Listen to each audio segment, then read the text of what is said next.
Hello everyone. This is Imtiaz Begum, Assistant Professor, Department of Commerce and Management, Government First Grade College, Chikbalapur. So today I am going to take session 14 of Employee Welfare and Social Security of 5th semester BBA, Bangalore, North University.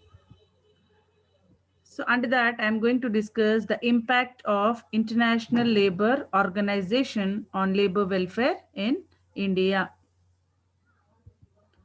Learning objective of the chapter. This chapter aims to provide an understanding of impact of International Labour Organization on labor welfare in India. Session outcome. The student will be able to explain the impact of International Labour Organization on labor welfare in India. To begin with, impact of International Labour Organization on labor welfare in India. Introduction.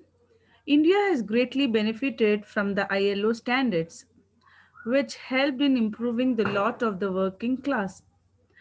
ILO standards have greatly influenced labor legislation, labor welfare, trade union, and industrial relations. It makes provision for health, safety, and hygienic condition of the worker. Special provisions for women and young workers. It provides limits of work for a child in factory and so on.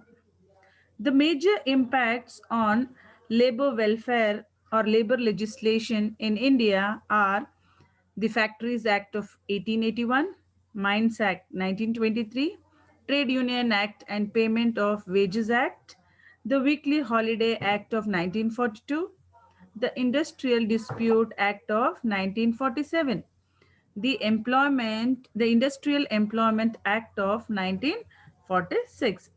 To begin with, the first, the Factory Act 1881. This act is a basis of all industrial and labor laws in India. It contained requirements for working hours of women and workers with a minimum age of children for employment. When International Labour Organization was established in 1919, this act was amended and subsequently retracted, resulting in the declaration of the Factories Act 1934. It makes provision for health, safety, and hygienic condition of the worker. Special provisions for women and young workers. It also prohibits child labor. It provides limit of work for a child in factories, including seasonal factories. Next we have is Mines Act 1923. This act make provisions for laborers working in Indian mines. The working hours for labor employed on surface were limited 50 per week and 10 per day. According to Mines Act, period of work shall not be more than 12 hours in any day.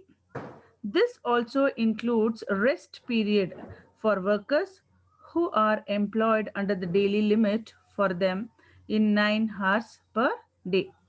The Act does not cover provisions related to overtime work. No worker can work more than 6 days in a week. The Act does not make any provisions for wages during the day of rest. Next we have is Trade Union Act and Payment of Wage Act. The Indian government under British set up an inquiry committee in 1923 to determine the shortcomings of the payment of wages to industrial laborers. As a result, Trade Union Act of 1926 came up. The Royal Commission Labour was appointed in 1929. The commission considered the reports and suggestions of the inquiry committee and recommended for implementing prevention of disorders relating to payment of wages. The payment of wages of 1936 was passed to regulate the payment of wages to definite class of people employed in industry. The object of the act obviously was to offer low priced and quick therapy of employees to whom the act applied and to recover wages due to these employees. For this purpose, a special tribunal was created, but due to some internal imperfection in the state, the reposition of judgment was remain difficult. Next we have is the Weekly Holiday Act of 1942.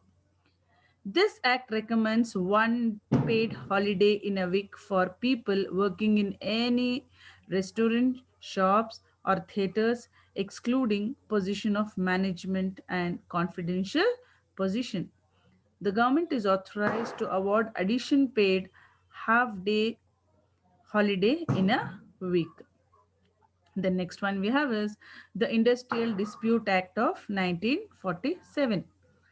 This act came into being on the first day of April 1947. The act provided for establishment of industrial tribunals by the appropriate government in British India.